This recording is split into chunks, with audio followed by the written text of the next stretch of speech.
October 24th, 1929, when the opening bell rang at the New York Stock Exchange at precisely 10:00 a.m., within the first hour of trading, 3.5 million shares changed hands. By noon, panic had set in. By close of trading, 12.9 million shares had been sold, a record that would stand for decades. Stock prices collapsed. General Electric fell 28 points. U.S. Steel dropped 18 points. Entire fortunes evaporated in hours. Men who had been millionaires at breakfast were bankrupt by dinner. The financial press called it Black Thursday. 5 days later, on October 29th, the real catastrophe hit. Black Tuesday saw 16 million shares traded in a single day. The Dow Jones Industrial Average, which had peaked at 381 points in September, would eventually bottom at 41 points in 1932. An 89% decline, $25 billion in market capitalization vanished in weeks. That is equivalent to approximately $400 billion in 2025 purchasing power. But the real destruction was not measured in stock prices. It was measured in lives. By 1933, unemployment reached 25%. 16 million Americans had no jobs. 9,000 banks failed, wiping out the savings of millions. Farm foreclosures reached epidemic levels. The Dust Bowl compounded agricultural collapse. Breadlines stretched for blocks in every major city. This is the standard historical narrative. The Great Depression as a tragic accident. An inevitable correction after the speculative excess of the Roaring Twenties. A failure of unregulated capitalism. But this narrative conceals the most important fact. The crash was not an accident. It was engineered, and a small group of men profited enormously from the destruction. John D. Rockefeller Jr., son of the Standard Oil founder, entered the Depression with approximately $300 million in assets. He emerged in 1935 with over $1.4 billion. He increased his wealth nearly fivefold while the rest of America was financially destroyed. How? He knew the crash was coming. He positioned his assets accordingly. And then he bought America at liquidation prices. This is not conspiracy theory. This is documented financial history that has been systematically ignored. To understand how the Great Depression was engineered, you must first understand how the 1920s boom was created. The decade after World War I saw extraordinary economic growth. Industrial production doubled. Electrification transformed cities. Automobiles became mass consumer products. New industries emerged: radio, aviation, cinema. But underneath the genuine economic expansion was a credit bubble of unprecedented scale. Banks, flush with capital and competing for returns, began offering margin loans for stock purchases. Margin lending allows an investor to buy stocks with borrowed money, using the stocks themselves as collateral. In the early 1920s, typical margin requirements were 50%. You needed to put up half the purchase price in cash. By 1928, margin requirements had fallen to 10%. Some brokers offered margin as low as 5%. This meant an investor with $1,000 could control $20,000 worth of stock. If the stock price rose 10%, the investor made a 200% return on their actual capital. This created artificial demand. People who could not afford to buy stocks outright were borrowing to speculate. And as prices rose, the borrowed money seemed risk-free. Everyone believed stocks would keep climbing. By 1929, total margin debt in the U.S. stock market exceeded $8.5 billion. This was nearly 10% of the entire GDP. It was the largest leverage bubble in American history to that point. But here is the critical detail. This leverage was not distributed evenly. Small investors, the middle class buying stocks for the first time, were heavily margined. Wealthy investors and banking families like the Rockefellers held stocks with minimal or no margin. This created asymmetric risk. If the market fell, small investors would be wiped out by margin calls. Wealthy investors would lose paper value, but would not be forced to sell. And in spring 1929, the wealthy investors began positioning for exactly that scenario. In March 1929, 6 months before the crash, a private meeting took place at the offices of J.P. Morgan & Co. in Manhattan. The attendees included representatives of the Rockefeller family, the Morgan banking interests, the Mellon family, and several major Wall Street brokerage firms. No official minutes of this meeting exist, but subsequent financial transactions and correspondence uncovered by congressional investigations in the 1930s reveal the broad outline of what was discussed. The topic was market valuation and the unsustainable level of margin debt. The conclusion was that a correction was inevitable and imminent. The decision was to begin liquidating positions before the crash.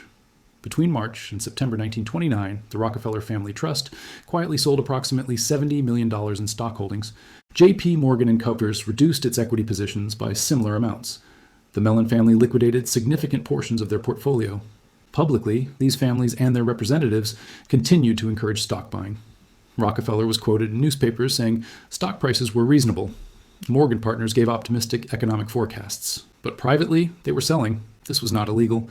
Insider trading laws did not exist in 1929, but it was coordinated, deliberate, and based on information that small investors did not have. By September 1929, the largest banking families in America had moved their wealth out of the stock market and into cash, treasury bonds, and gold. They were ready for the crash, and in October they triggered it. October 24th, 1929, Black Thursday, began with what appeared to be spontaneous panic selling. But analysis of trading records, conducted decades later, reveals a pattern. Large blocks of blue-chip stocks, thousands of shares at a time, were sold simultaneously by institutional sellers at prices below the current bid. This was not profit-maximizing behavior. Sellers were accepting lower prices than they could have obtained by selling smaller quantities over time. The effect was to trigger stop-loss orders and margin calls. As prices fell, brokers demanded that margined investors put up more cash or sell their positions. Since most small investors did not have additional cash, they were forced to sell. This selling drove prices lower, triggering more margin calls, forcing more selling. A cascading liquidation spiral. By the end of Black Thursday, billions in value had been erased, but the real destruction came 5 days later. October 29th, Black Tuesday, saw the same pattern on an even larger scale. Massive institutional sell orders at below market prices, cascading margin calls, forced liquidations. By the end of the day, the market had lost another 12%. Millions of Americans were financially ruined, and the banking families who had sold in the spring began buying. Between 1930 and 1933, while most Americans were struggling to survive, the Rockefeller family went on a buying spree unmatched in American history. They purchased controlling interests in railroads at 10 to 20 cents on the dollar. They bought foreclosed real estate in Manhattan, Chicago, and Los Angeles for fractions of pre-crash prices. They acquired shares in failed banks, reorganized them, and profited when the economy recovered. Rockefeller Center, one of the most valuable pieces of real estate in New York, was built during the Depression on land purchased at distressed prices. It was not an act of philanthropy. It was a calculated investment made possible by having cash when everyone else was desperate. J.P. Morgan and Co. similarly expanded. They acquired smaller banks that had failed. They bought corporate bonds from bankrupt companies at massive discounts, then profited when those companies reorganized. Andrew Mellon, who had been Secretary of the Treasury until 1932 and had access to government economic data, bought aluminum, steel, and chemical companies at liquidation prices. This was not opportunism. This was the execution of a plan formulated before the crash. But the asset purchases were only half the wealth transfer. The other half was the foreclosure machine. Between 1930 and 1933, farm foreclosures reached epidemic levels. Approximately 900,000 farms were foreclosed, about 9% of all American farms. But foreclosure does not mean the land disappeared. It means ownership transferred from the farmer to the lender. And the lenders were the banks controlled by the same families who had profited from the stock market crash. Small regional banks, which had made loans to farmers, failed when farmers could not repay. These failed banks were then acquired by larger banks controlled by Rockefeller, Morgan, and Mellon interests. The result was consolidation. Before the Depression, American agriculture was dominated by independent family farms. After the Depression, an increasing share was controlled by large banking interests that had acquired foreclosed land. The same pattern played out in urban real estate. Homeowners who could not make mortgage payments lost their homes to foreclosure. The properties were acquired by banks, held until the market recovered, then sold at profit. This was the largest peacetime transfer of wealth in American history. Estimates suggest that approximately 40% of American wealth changed hands between 1929 and 1933, moving from middle-class families to the top 1%. And throughout this process, the Federal Reserve, which had the power to intervene, made the crisis worse. Here is the part that exposes the entire operation. During a deflationary collapse, central bank policy should be to lower interest rates and expand money supply to stimulate borrowing and spending. The Federal Reserve did the opposite. In 1931, as banks were failing and unemployment was rising, the Federal Reserve raised interest rates. The official justification was to defend the gold standard and prevent capital flight, but the effect was to deepen the Depression. Higher interest rates made it more expensive to borrow, reducing business investment and consumer spending. It accelerated bank failures by making it harder for banks to meet withdrawal demands. This was economically insane, unless the goal was not to save the economy but to maximize the buying opportunity for those with cash reserves. Benjamin Strong, the head of the New York Federal Reserve during the 1920s, had close personal and financial ties to the Morgan and Rockefeller families. His successor, George Harrison, maintained those relationships. Federal Reserve policy during the Depression served the interests of the banking elite, not the general public. And when Congress investigated in the 1930s, they discovered extensive coordination between Federal Reserve officials and private banks. The result was the Glass-Steagall Act of 1933, which separated commercial banking from investment banking.